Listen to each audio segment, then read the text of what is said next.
کس کی؟ ولی اللہ کی.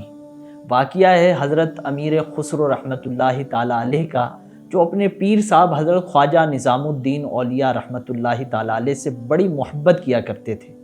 ایک دن ایک شخص جو نہایت ہی غریب تھا، مفلس تھا، وہ حضرت خواجہ نظام الدین اولیاء کے پاس آیا کہ حضور مدد کیجئے، فاقے سے ہوں، تنگ دست ہوں، اور ایک بڑی ذمہ داری کندھوں پر ہے، اس کی ادائیگی کے لیے میرے پاس کچھ نہیں ہے. اتفاق سے حضرت خواجہ نظام الدین اولیاء کے لنگر خانے میں آپ کے پاس اس وقت کچھ تھا نہیں کہ اس شخص کو دیا جاتا. تو آپ رحمت اللہ تعالیٰ علیہ نے اس سے کہا کہ تم کل آ جاؤ، انشاءاللہ تمہاری مدد کی جائے گی. وہ شخص کل پھر آیا اور اتفاق سے کچھ پاس نہ تھا.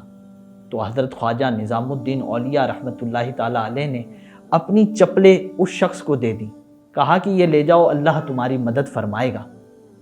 وہ شخص چپل لے کر اپنے گاؤں کی طرف جا رہا تھا کہ رستے میں حضرت امیر خسرو رحمت اللہ تعالیٰ علیہ بادشاہ کے ساتھ، بادشاہ وقت کے ساتھ وہاں سے گزر رہے تھے کہ اس شخص سے ملاقات ہوئی اور کہا کہ کہاں سے آ رہے ہو؟ تو اس نے کہا کہ فلاں شہر سے، یعنی کہ مرشد کے شہر کا جب نام حضرت امیر خسرو رحمت اللہ تعالیٰ علیہ نے سنا تو بڑے خوش ہوئے.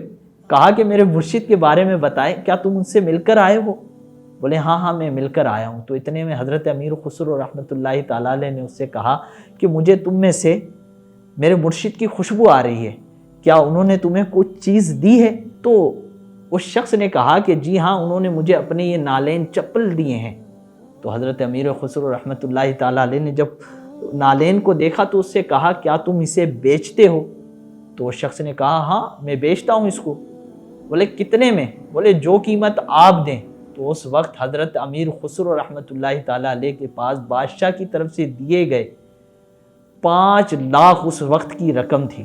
تو آپ نے ساری اس شخص کو دے دی اور چپل لے لی اور مرشد کی بارگاہ میں حاضر ہوئے اور کہا حضور ایک شخص سے ملاقات ہوئی تھی جس کو آپ نے یہ چپل دیے تھے، میں نے 5 لاکھ کے یہ خریدے ہیں، اگر وہ 5 لاکھ نہیں میری جان بھی مانگتا تو ان چپلوں کے بدلے میں اسے دے دیتا. تو یہ محبت تھی حضرت امیر خسرو رحمت اللہ تعالیٰ علیہ کی اپنے پیر و مرشد سے. اللہ تعالیٰ ان کے فیوز و برکات سے ہمیں مالا مال فرمائے، ہمیں بھی اللہ عز و جل کی بارگاہ میں صدقہ و خیرات کرنے کی توفیق عطا فرمائے.